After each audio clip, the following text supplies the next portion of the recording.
Thank you, everyone, and welcome to today's webinar on digital payment solutions for smart and inclusive cities, organized by the Australian government's Department of Foreign Affairs and Trade and the Asian Development Bank. This is Jungu Lee. I'm honored to moderate today's session with our very renowned three speakers, and this is the 9th edition of our ongoing ASEAN Australia Smart City webinar series, which focuses on a specific digital solution that aims to help cities tackle specific issues and related to the improvement of city planning systems, service delivery, and financial management. We do have a very interesting lineup of speakers today. Like I said, it's very renowned three speakers. So we do want to get started as early as possible. But before we do, we want to start up today's session by hearing from you via our first audience poll. And we have actually 3 audience poll, and this first audience poll is very, very important and as others. And you should be seeing the poll questions on your screen now. And we want to know how digital payment solutions are currently being used in your city. And let me read out the poll for questions and answers. And how well do you think your local city government is using digital payment solutions for public services and tax payments, utilities, transport, etc.?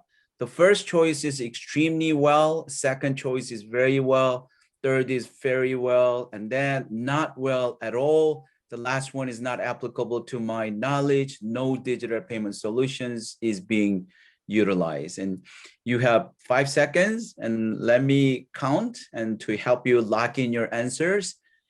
5, 4, 3, 2, and 1.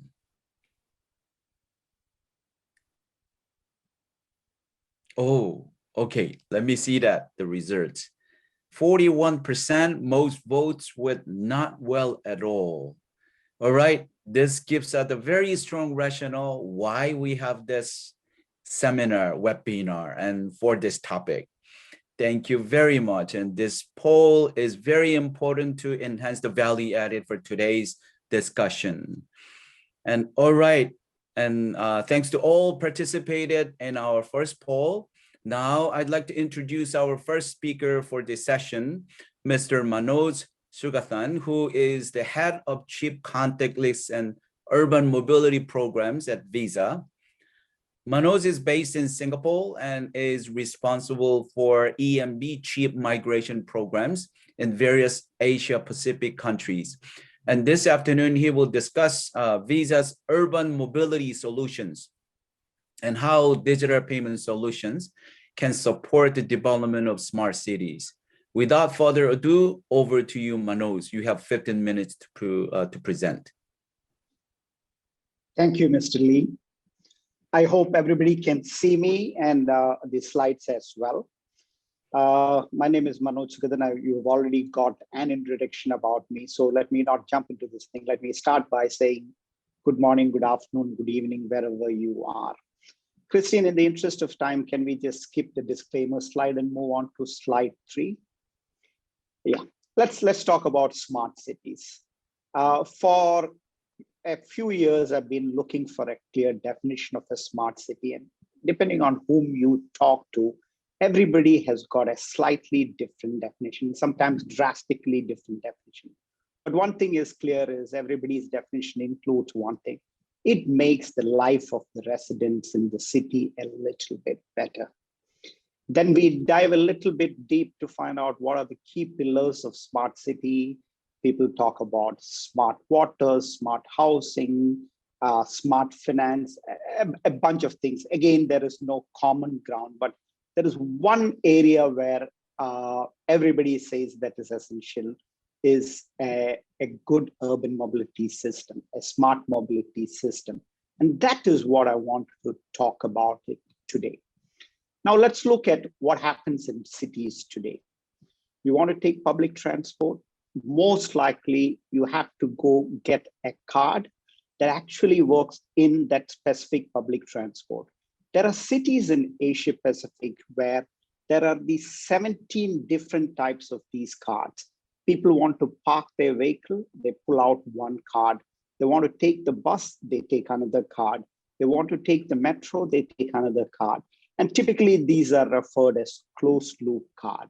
And then add one layer of challenge. These cards need to be typically topped up.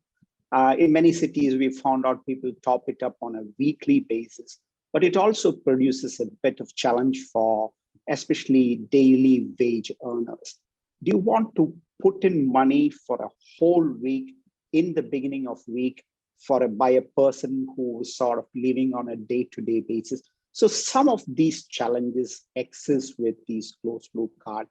And what Visa and the organization I work with has come out with is a slightly better solution, or sometimes we say a much better solution to address some of these challenges.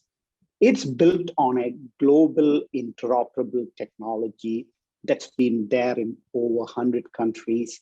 And it is the same bank card you use for your regular purchase, your ATM withdrawals. What if that card starts working in public transport? Christine, can we move on to the next slide, please? So what we've done is we've taken that particular solution. We've tried to address every single challenge in the urban mobility space, whether you want to take a public transport, whether you want to charge your electric vehicle, whether you want to take a ride-hailing service. Can the same product solve all your problems? And that is what the Visa's urban mobility approach, that is what we have come out with the Visa's urban mobility approach. Whether it is transit or transit adjacent segment, a single product that can address all your problems. And when I generally talk about Visa, I always talk about a Visa card, but the times are different. We're moving away from cards, we're moving on to mobile payments, we're moving on to wearable payments.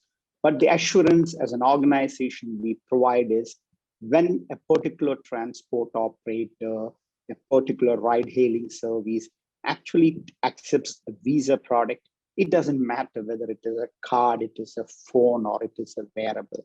So we are making sure whatever the consumer choice is, we are able to deliver. Christine, can we move on to the next slide, please? This particular solution, this has been rolled out in over 400 cities around the world, including in our region in Asia Pacific.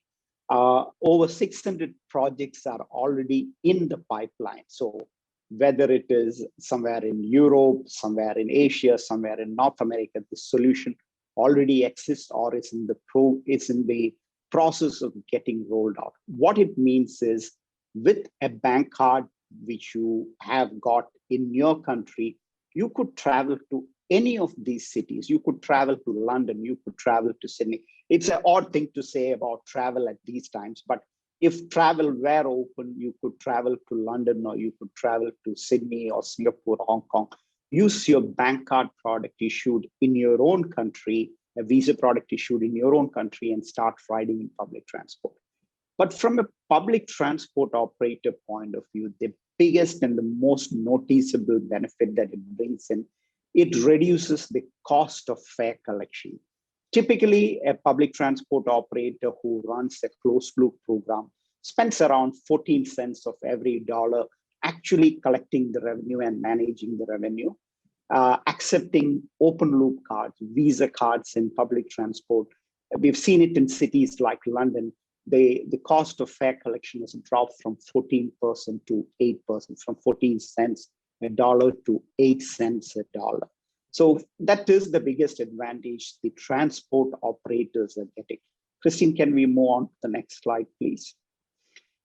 Now coming to our part of the world, I'm not just going to read out the programs that are shown in this slide, but it's arrived, Openloop Acceptance, Visa Acceptance in public transport, arrived in the region in 2010. But then it had to wait for almost 8 years before the second program went live. But in the last 8 months, we've launched over 10 programs as faraway places like Malaysia, Singapore, Hong Kong, Japan. It is happening everywhere. And over 3 dozen programs already in the pipeline in our part of the world. Now let's look at some specific use cases. Christine, can we move on to the next slide, please? Let's talk about Singapore. Singapore is the biggest open loop, biggest visa acceptance in the world in terms of touch points. So there are close to 40,000 touch points where a visa product could be tapped in Singapore. The program was launched slightly more than a year back. Every public transport, whether it is buses, trains, light rails, they now accept Visa cards in public transport.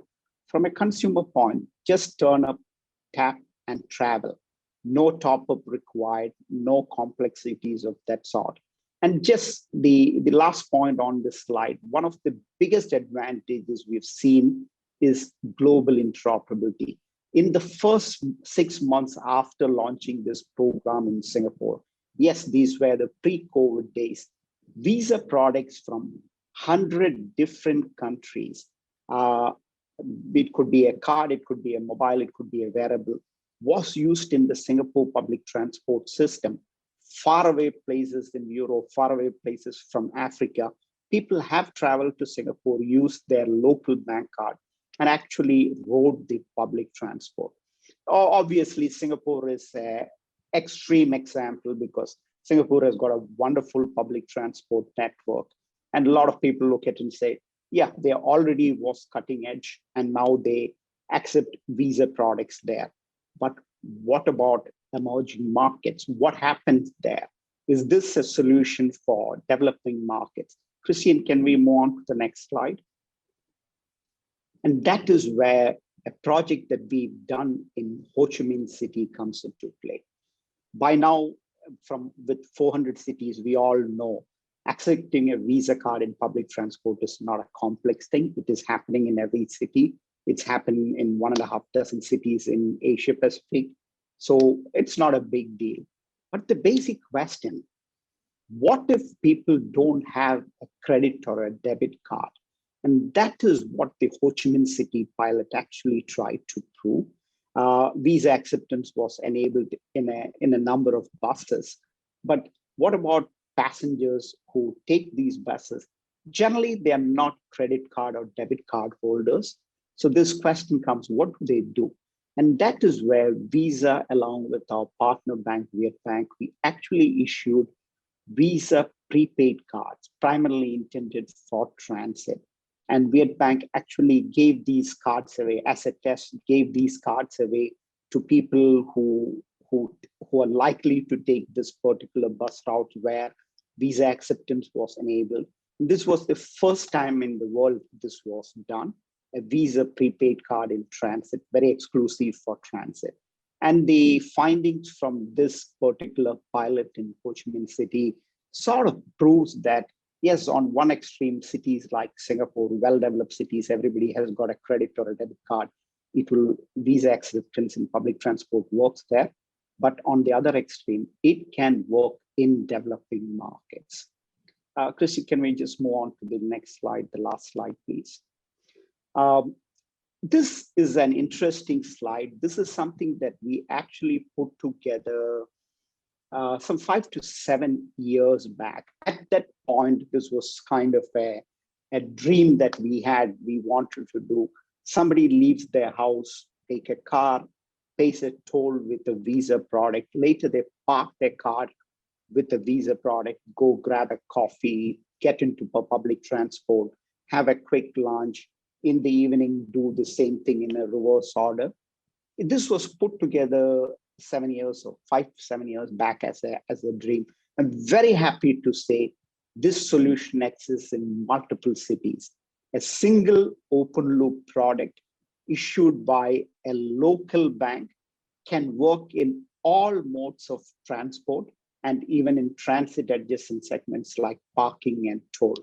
So what we have achieved in the last 5 years, we still have, it's a great thing that we have achieved it, but we still have a long way to go And the focus area as Visa as an organization is in the emerging markets where these solutions can benefit in one more way, which is basically getting a Visa product to take public transport might enable them to be come from an unbanked or an underbanked world to a fully banked world. People would have a financial product in their hand, which they can use something beyond transit. And that is a goal we are working towards.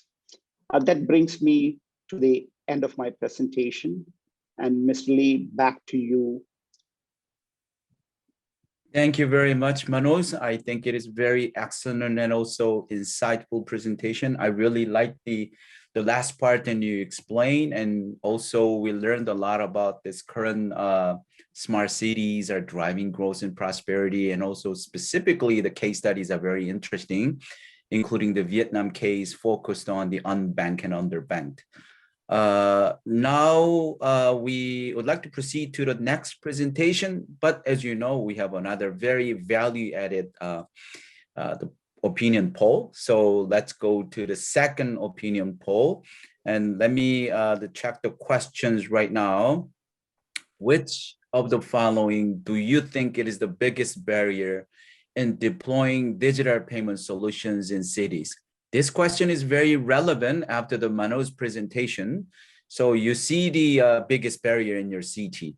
And so the choice A is insufficient supporting regulatory frameworks. And do you see this one is the number one? Or other choice, second choice B, weak financial inclusion strategies for women and vulnerable groups. And the third one is lack of interoperability between different payment providers. And the fourth one is a transaction security concerns. And the last one is access to digitally enabled touch points, and including mobile phones and point of sale and devices, etc.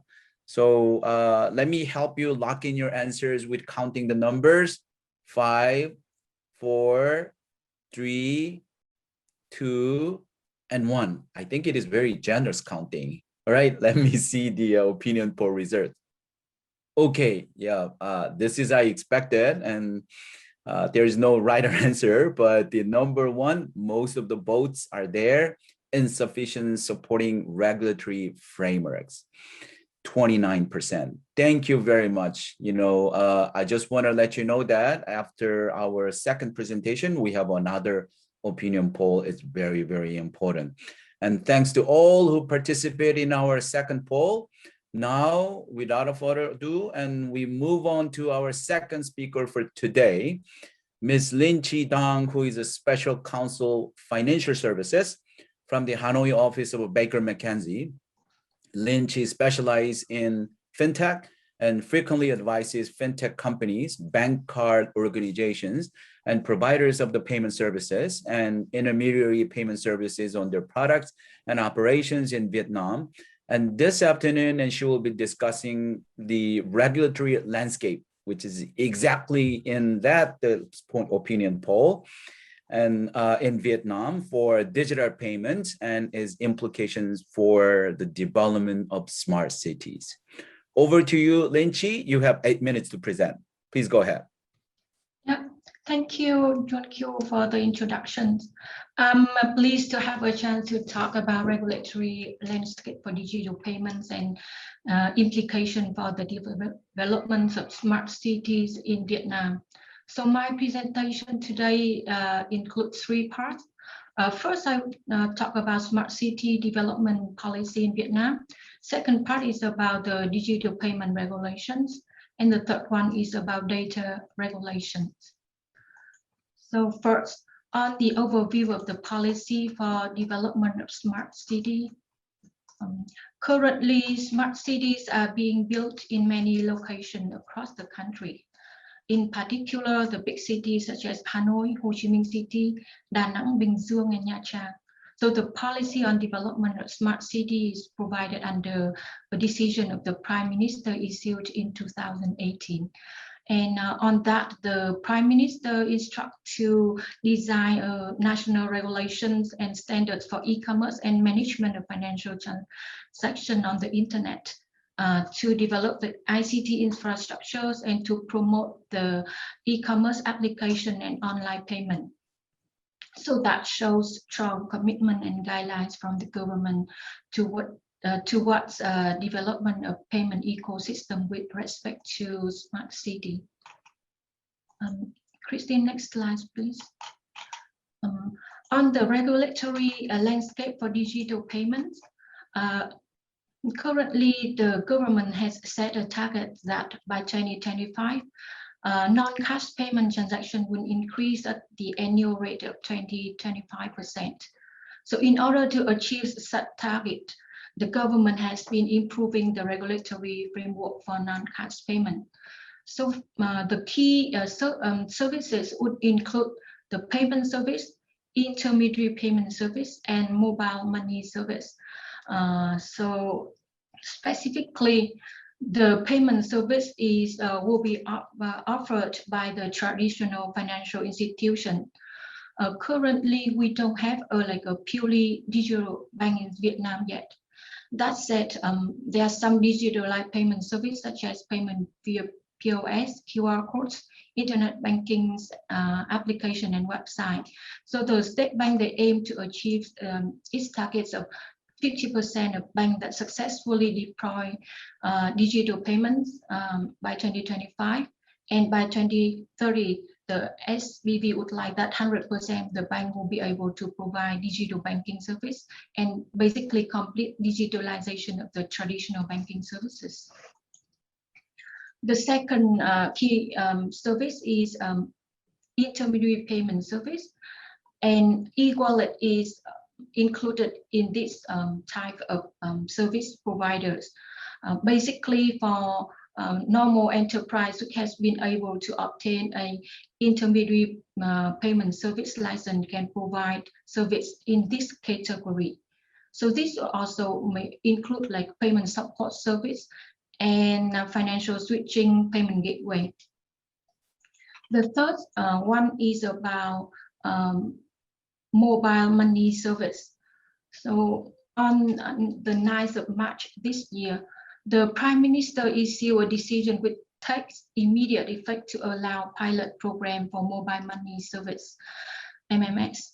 So this is designed to encourage, amongst other things, financial inclusion and promote a cardless societies. And this scheme allows telecommunication accounts to make payment for goods and services of small value, which is currently set at 10 million Vietnamese dong. That is equivalent to US dollar 450 per month. So generally, any telco that have an e-wallet IP license will be allowed to offer this service. To apply to join this program, the applicant would submit a dossier to the State Bank of Vietnam. So it is reported currently that 3 leading telco in Vietnam, like VNPT, Mobile Phone, and Viettel, they have been able to obtain the IPS license, which is precondition for them to apply to offer MMS. Viettel recently revealed that they have been able to successfully test the use of MMS internally and is ready to launch the service to all their clients as soon as the State Bank approve. So by now, actually, none of the mobile money service is launched yet, but we would expect that this will be launched very soon. On enabling technology for digital payments, currently eKYC is already allowed under the regulation on AML and will be further supported by the use of National Citizen Database. So the SBV set the goal that by 2025, they will have a regulatory framework for the Key 401 technology that include like eKYC, Open API, Big Data, Artificial Intelligence, Blockchain, and Cloud Computing. And to support that, there is a series of draft regulation that the government has instructed, such as a draft decree to replace the decree on non-cash payment that will provide simplified procedure and remove some of the licensing requirement for certain service. We also have a sandbox draft decree that allows credit institution, fintech solution providers, and other innovative organizations to directly test fintech products and services in a closely controlled environment supervised by the relevant state body.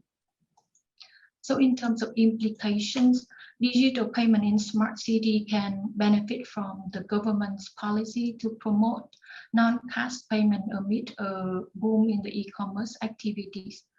We have an increasing mobile phone connection, 150% of the population.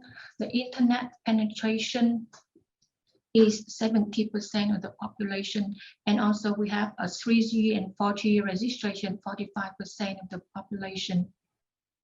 So when we have the draft decree on fintech sandbox comes into effect, we would expect that smart city may benefit from potential surge of fintech company providing innovative digital payment service.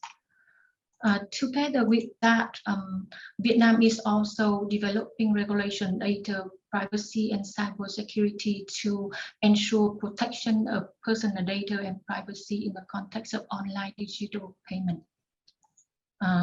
Yes, I think I have finished the point that I would like to discuss. Back to you, Junkyo. Thank you very much, Lin Chi. I think it is very rewarding presentation, I would want to call it, and reflecting on Manu's presented about what's happening in the markets. And also this presentation reminds us the importance of the regulation and digital payment regulation, how it is playing, how it plays a key role in supporting smart city development. It is very, very important case, specifically focused in the Vietnam. And thank you so very much.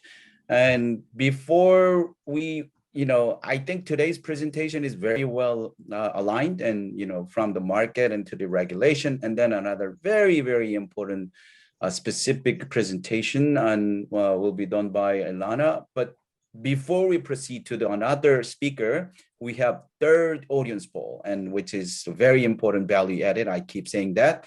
Let me read the third opinion poll, and the question for you: which of the following sectors in your city have deployed digital payment solutions most successfully? And first one is ride hailing, transport, food delivery, etc. B, utilities, water, electricity, and etc. And the third one is e-commerce.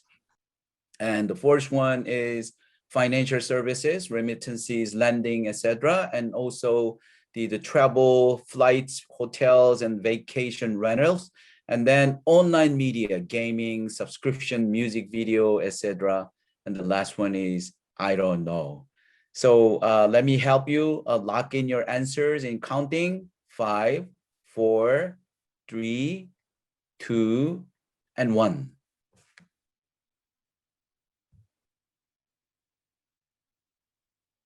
Let me see the result. Most of the votes are with ride hailing and transport, food delivery.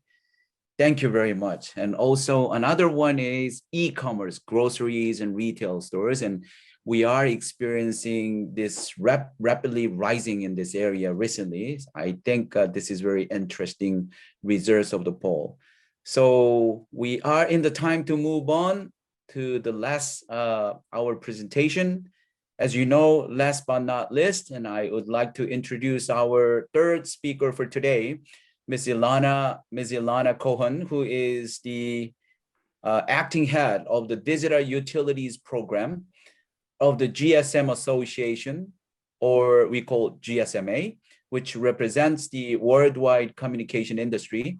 Ilana oversees the Digital Utilities Program's innovation funding of digital utility solutions, deployment of industry insights, and partnership facilitation. And this afternoon, and she will discuss GSMA's specific experience with the digital payments for utility services for low-income populations. Over to you, Ilana. You have 8 minutes. Thank you so much. Thank you so much, thank you. I'm very happy to be here. Great. I think we can, with that introduction, we can skip right to the first slide.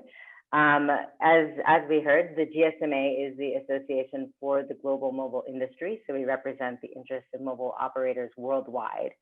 And within that, we have our Mobile for Development Foundation, which really drives innovation in digital technology to reduce inequalities in our world.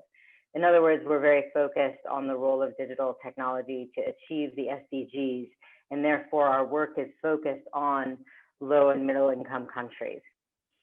Specifically, the program that I sit on, Digital Utilities, is really looking at the opportunity we have with increasing mobile connectivity, yet this huge challenge of climate change, increasing urbanization, and increasing inequity in cities, and the need to develop really resilient urban services. So our focus is therefore to enable digital solutions and partnerships that make essential urban utility services more accessible, reliable, sustainable, and affordable. And we do this through a few key activities. So one is through an innovation fund where we de-risk new innovations. From that, we produce research and insights, and then we also facilitate partnerships and convenings, and also provide technical advisory to stakeholders. And all of this work on the Digital Utilities program is supported by the UK Foreign Commonwealth and Development Office, along with some support from the GSMA and its members. If we can go to the next slide, please. Just to give you a glimpse of what we've done to date with this program, we've awarded £9.4 million in grants to 50 grantees who have gone on to impact the lives of 6.5 million people. And very exciting for us, they've gone on to raise more financing, which is exactly our objective in awarding these innovation grants.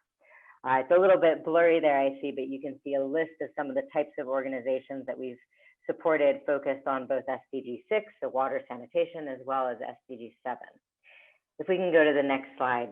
What I want to spend some time on now is just introducing a few examples of the role of digital payments in low-income services in particular, from some of the grants that we supported and some other cases. So the first one is just really identifying the importance of digital billing and post-payments for utility services in particular. This is not only, it's key, first of all, for the utility itself, as we heard, to reduce their financial losses through cash handling and really the cost of billing. And then especially also for the consumer, though, it increases transparency and convenience by giving them a way to check their bill more readily and make payments perhaps in smaller amounts. So it can be a very important pro-poor solution. We've heard a lot recently from Manila Water in the Philippines, who's opened up a lot of digital payment options. And the interesting thing there is, of course, that those have really grown in adoption since the pandemic. And those have become very important for people to feel comfortable and safe making their payments. On to some other very specific technologies. One interesting example is prepaid solutions when combined with smart meters that enable a more affordable pay-as-you-go solution and can improve revenue collection. So the example here is a company called CityTaps, which we supported with a pilot in Niger, and they have now gone to Singapore as well.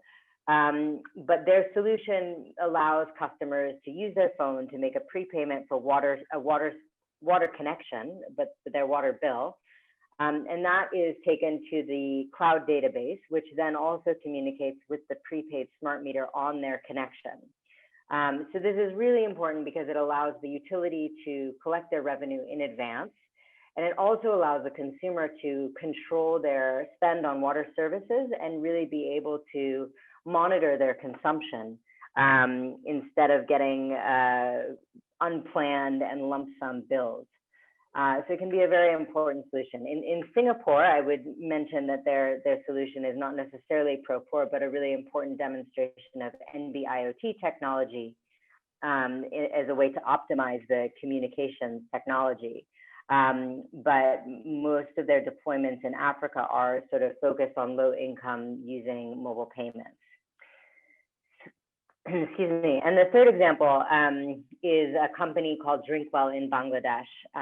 So they have developed prepaid digital kiosks that use like a smart card, as we've heard about, for people to add their balance and then go to what they call a water ATM that treats the water. And this, in effect, replaces illegal vendors or makes sure that people are paying for water and they are getting treated water as well. So this is a really important solution because it can reduce the financial losses that come from cash handling, reduces illegal vendor inflation. At the same time, it provides data on payment and consumption for a population segment that might otherwise be tracked. I will, in the next slide, come to some of the challenges of all these solutions and some of the things, the considerations to be aware of. If we can go to the next slide. This is sort of a broad look at some of the considerations in these kinds of solutions. I think firstly, it's essential to have support on the government side to implement these things, and technical support as well. Not everyone in government may have the skills to implement some of these solutions, and it's often an area that's needed.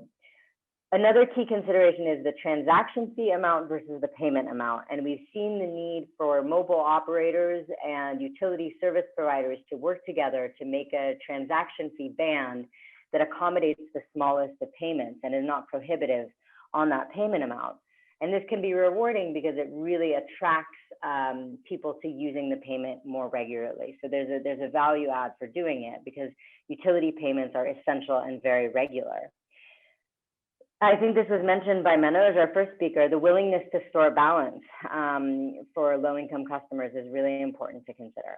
And we also heard from Lin Chi about EKYC, or know your customer requirements. It's really important to understand these and make sure that low-income populations, because of lacking ID, are not excluded from any digital payment systems. Finally, a reminder that the adoption of mobile money and mobile payments, it requires investment around education and training.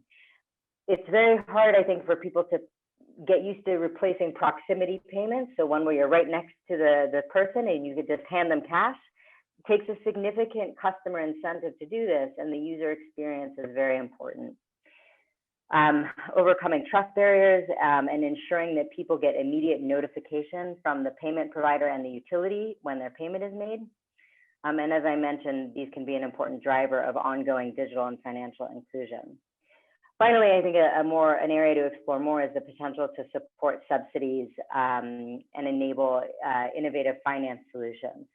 We've seen this a lot, I think, in the off-grid energy sector, another area that we've worked, which is not so much urban, but you know, I think even, for example, with the city taps model, being able to use the prepayments for a water connection can help to de-risk an investment by setting up a designated account where those digital payments can flow in part directly back to an investor.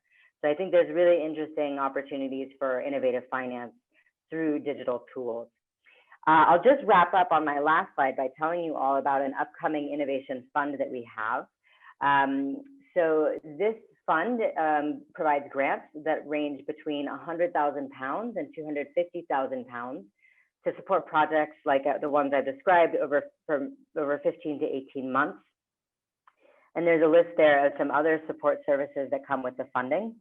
I would just explain that this is really, so it's aimed at the role of digital tools to improve the topics of plastic and waste management services, energy, water, and sanitation.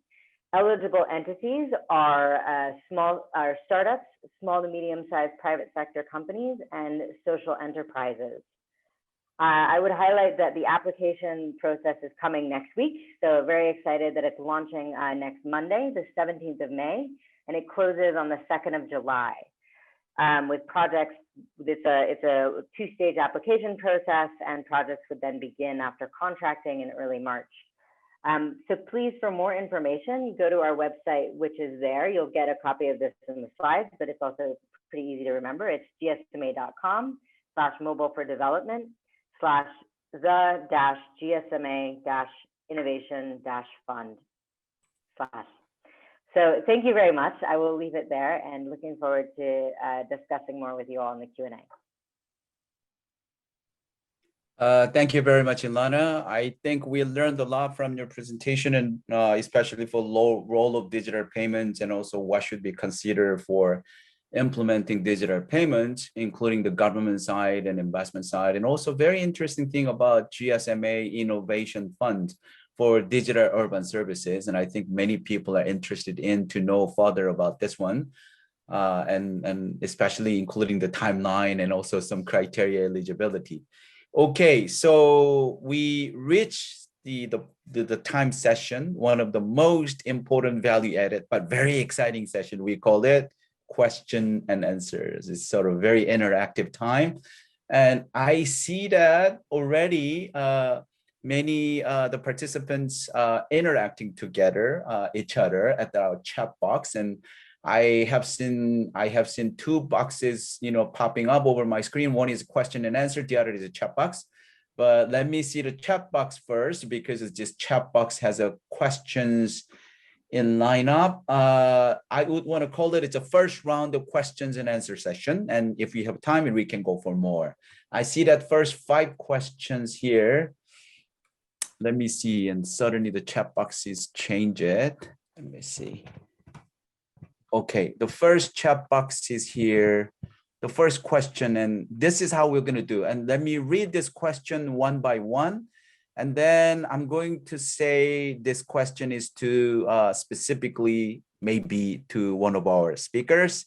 And then, after I read all of the 5 questions first, and then you guys will discuss, this one by one. So let me see the first question, and suddenly the first question is gone. Okay, here. Okay, yeah, here. The first question is, how do you bring mobile technology to the unbanked? And I believe, and this is going to Manoj. Second question is raised by Yang Bo. What are the most difficult points of resistance, whether from owners of the managers of the public transport systems? We actually are seeing this, the resistance issue, right? And to adopting open loop integrated fares payment, and how might be best overcome them. This maybe goes to, I think it's a Lynchy, and in terms of the Vietnam case, but Manoj, you can intervene. And third one is on question EKYC. I think this is a part of the discussion. Let's go to question number 3. Raised by Nathan. What is the expected timeline for the digital payment system to also be accepted in surrounding countries, especially China, for example? This one maybe, I think this is for Lynchy. Okay, so Lynchy probably prepare. And then question number 4, how might we address situation in which the public transport operators have no incentive to integrate payments?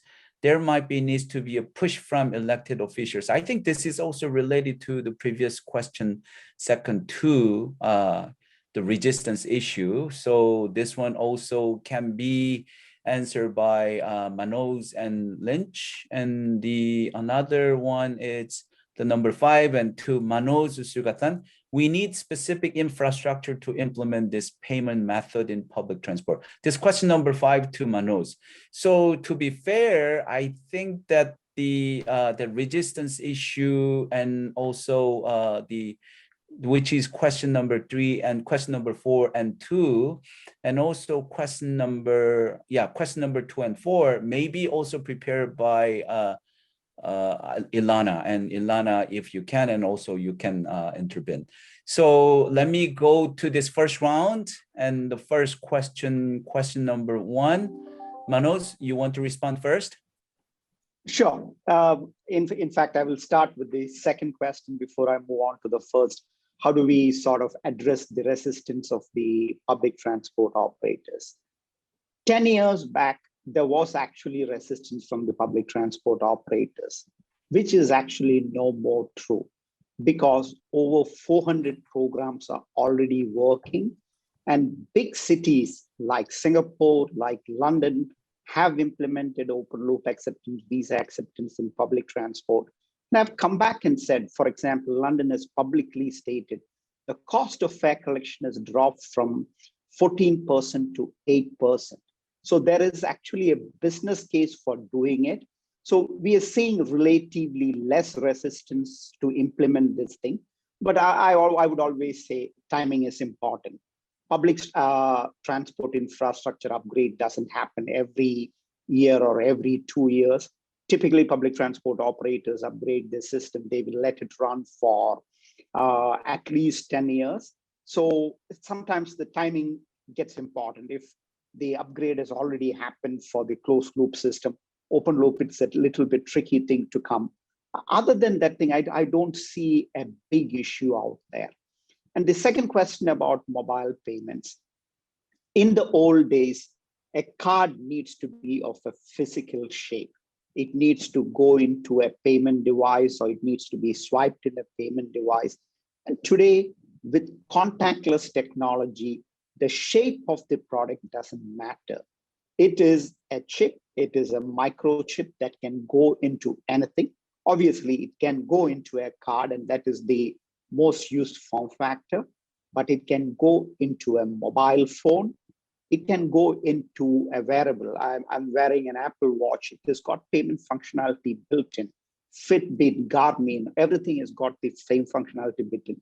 So the same technology, the same bank's product, it can be in a physical form in a card, in a mobile, or in a wearable. The technology already exists. Thank you very much. Hopefully I have answered that question. And by the by, the technology is called EMV, Europay Master Visa, but it doesn't matter. It's an EMV technology that has been there since 1996. And any other specific case, in terms of that, the bringing mobile technology to the unbanked? And I believe that unbanked is pretty much, for example, old people did not know how to use the internet. So the assumption is usually we have the assumption they are connected to the internet to use this one. So without even connecting to the internet, and we, do you have the specific case and we can make this mobile technology, actually available? You mentioned about some chip. Yes, it is basically possible. Like I said, the form factor doesn't matter. It can go into any form of product, physical cards to mobile. And one of the things we are working on, I have to be very clear, we are working on the technology. So today, when you go to a train station and you want to take the train, you basically put in a little bit of money or go to the station control room, make a payment and get a physical card. Now we are working on this technology. Instead of getting a physical card, the same product is actually pushed onto your mobile phone, and you can go to the train gate or our station gates and tap your mobile phone and it will give you an entry. Why would we want to make a physical card available when it can be done electronically? So that's something that we are currently working on, which we call as Visa digital ticketing. Okay, thank you very much. Maybe we can go to Lynn or Ilana. Ilana, you want to say? I was just going to add very briefly on the, I think, adoption of mobile payments. It's really important to also consider the user experience and that it's very easy. The other thing is the taxation. I mean, if we really do understand these solutions to reach the unbanked, the taxes on these services need to be considered because those will be passed on to end customers as well.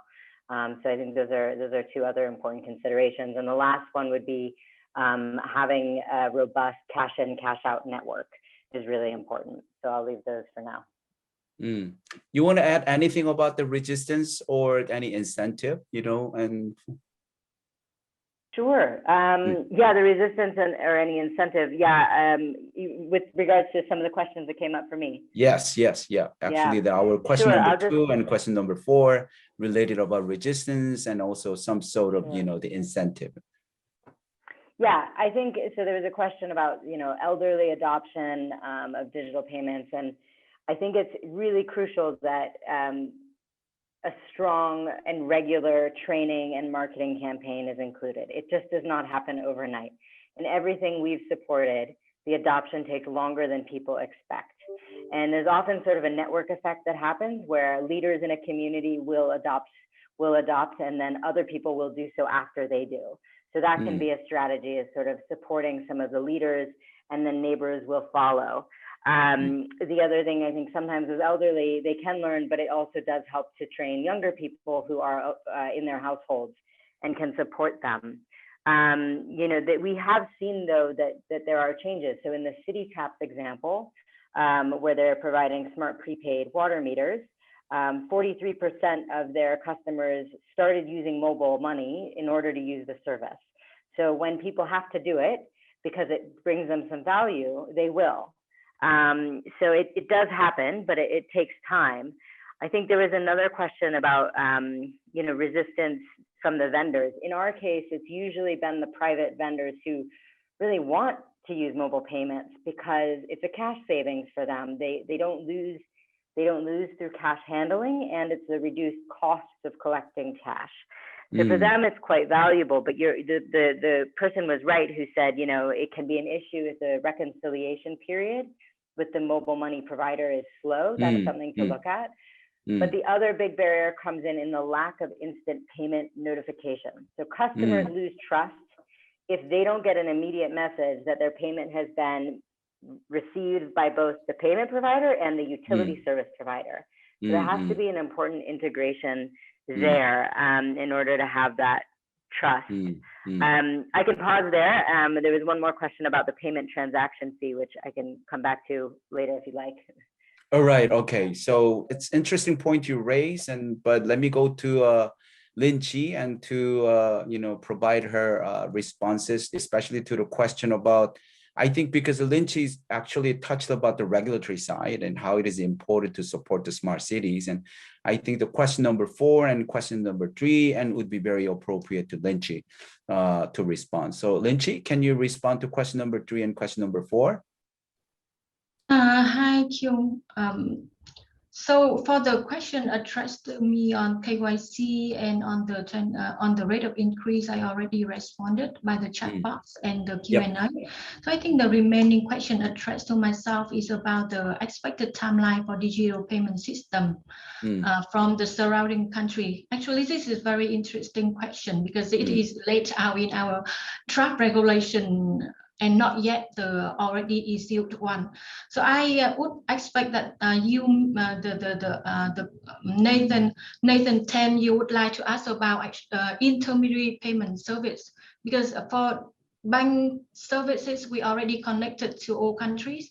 But for intermediary payment, including like payment gateway and e-wallet, and also now the new mobile money service, we only allow for domestic transactions only. But in the draft decree to replace the regulation on non-cash payment, there is intention from the government that they would open the e-wallet and like payment gateway or generate IPS to offshore service provider when they provide service to the customer, to their offshore customer when they come to Vietnam to purchase goods and services.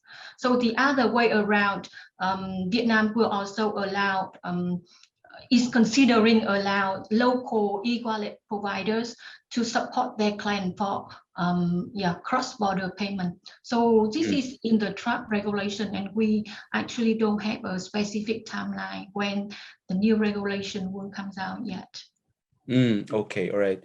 Thank you very much. And I see from the public side, and in terms of talking about the push factor, I think the preparation for the digital payment regulation plays a very important role in supporting this smart cities.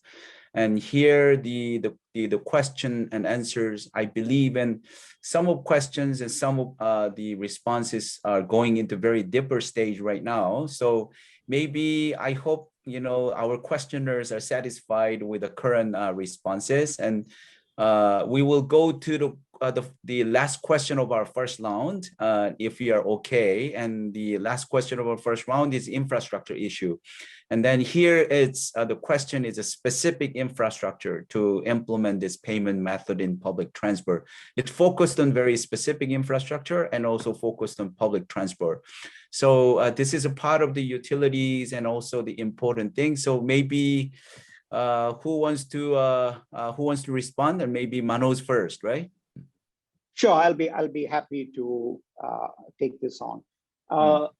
The first thing that comes into play is when it comes to public transport infrastructure, like I mentioned earlier, the upgrades doesn't happen regularly, not like payment devices in retail space where it could get upgraded every few years. In public transport, it happens every 10 years. And sometimes once it is already upgraded for a different purpose, introducing open loop payments is difficult. But to address that thing, Visa has come out with a solution called VSAM, Visa Security Access Module. Basically, the entire payment capability into a SIM-size card that can be inserted at transit gates, and the gates will be made open loop capable. I have to admit that it doesn't work in every transit operator or every city, but wherever it works, it becomes an easy upgrade. But apart from that thing, what typically needs is not the upgrade of the actual entry gates or the bus devices, it's the payment component of it. There are a number of payment systems that are there around the world. There is solutions like Felica, MyFare. These are the common popular solutions in transit around the world. And many times the EMV technology, which I talked about, and these technologies actually could coexist. So upgrades is generally possible. But what we do is, as an organization, we go to talk to each of the public transport operators, try to find out what their existing infrastructure is, and work with the partner community to solve it. Yes, some of those systems upgrades can take time, can take effort, but on the other extreme, a VSAM can offer a real fast, cost-effective upgrade.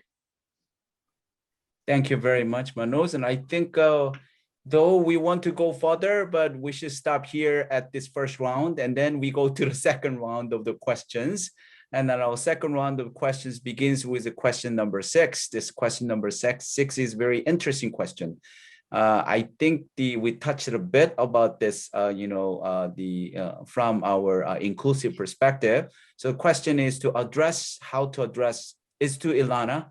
And I see that the many questions are focused on Ilana right now to address the digital apprehension amongst the elderly and the people who are digitally marginalized. And can you give some examples on how this has been overturned in any of your project? And can you share some examples before and after?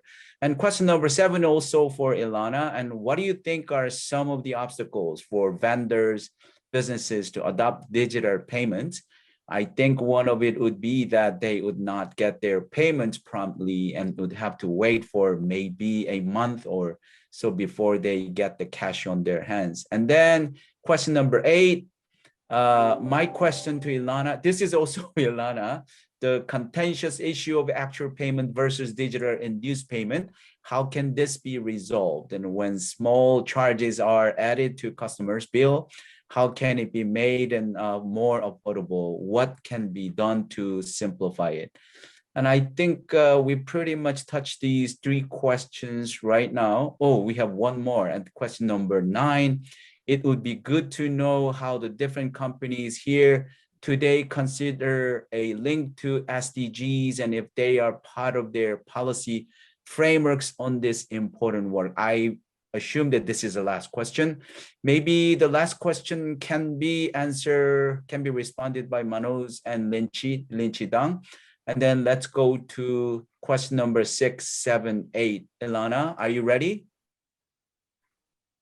Sure. I think what I did was I tried to speak to these a little bit in the first time, but maybe just to very briefly reiterate, I think It does take a lot of training, but the network effect can be important, I think, for elderly by targeting, leaders in a community. We have seen that people will be able to learn these payments, but also the user experience has to be really catered to their needs, and it has to be easy. The resistance from vendors isn't so much something that we see, because normally it's the private vendors that want the cost savings of using digital payments. But it is important to look at that instant payment notification. And on the transaction fee, I've typed an answer there, but I would just say that it is very hard with these micro payments. It can be a challenge, and I think there's a need for utility service providers and mobile operators to look together at the whole picture and see what kind of agreements they can come to on the smallest of micropayments in dividing and sharing the costs of those. And that can really, the benefit there is that you're driving digital services of a new market segment. So what we have seen is that it does lead to an increase in adoption of mobile services beyond just that, mobile payments beyond just that service. So I know we're running out of time. I'll stop to leave it there for the other speakers. Thanks. Yeah, thank you very much. And I think question number 9 is very important question, is very comprehensive question actually, and how these companies are linked to SDGs. So let me ask, Manoj to respond this one. And, smart cities and digital payments, and I believe in this is very important tool and to support an SDG. Manoj, you want to come in first? Can you explain what SDG is? This is Sustainable Development Goals and UN Sustainable Development Goals. Yeah. We have a 17 goals, set by the UN. Yeah. Okay.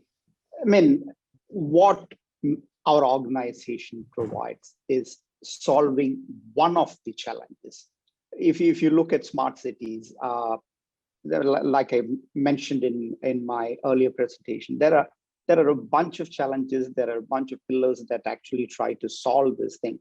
Visa as an organization focuses on 2 parts. One is introducing digital payments and providing urban mobility solutions. We are not claiming that we can do everything in a smart city or smart health offer. It's not something that we are capable of doing, because we are specialized in these 2 areas, finance and urban mobility. So we've come out with solutions, whether it is a up and coming city or a well-developed city, we have solutions for them.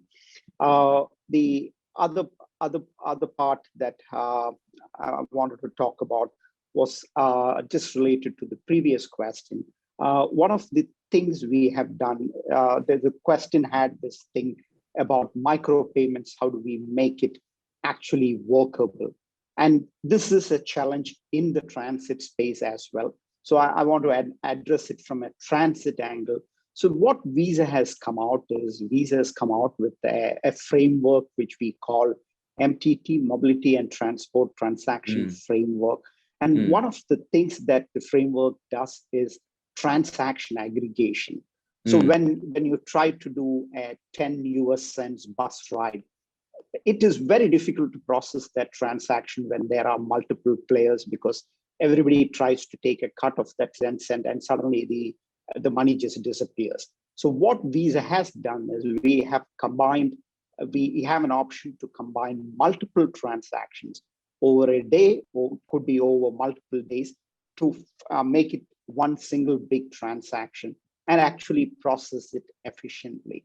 Since we are running out of time, I probably will not go into the details of it, but something called MTT, that's the word you will hear more and more, Mobility and Transport Transactions Framework from Visa. Yeah, thank you very much, Manoj. And that SDG goal linked to the SDGs, and from this mobile payments and from the small cities, and I think it is important link to SDGs, and eventually it helped a lot and to achieve and help achieve the SDGs. And so here we've already overspent 5 minutes, but let me ask Lin Chi how she thinks about these current digital payments in Vietnam is related to help achieving the SDGs in a minute. And, Lin, and you can quickly respond, and then we would like to wrap up. Yeah, Thank you, Kyung. So on Vietnam, I think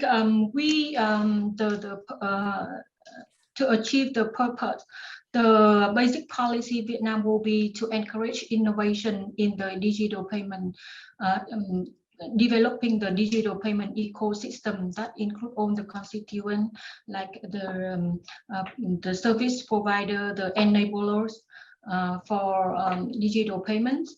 The next one is about inclusion. So we try to include, to expand the service to the underbanked and the non-bank population. So mobile money is now, it is targeted at the to serve those who actually don't have a bank account yet. So e-wallet, it needs to connect to a bank account. But for mobile money, you don't need to connect to a bank account, and you can still transfer the money to the bank account. So this is a major step toward financial inclusion to the large part of underbanked populations. Yes, yeah. So, I believe that basically the title itself today is, digital payment for the smart cities and inclusive cities. It's really contributing to the smart SDG goal number 1 and other the goals, and which are very important topic today.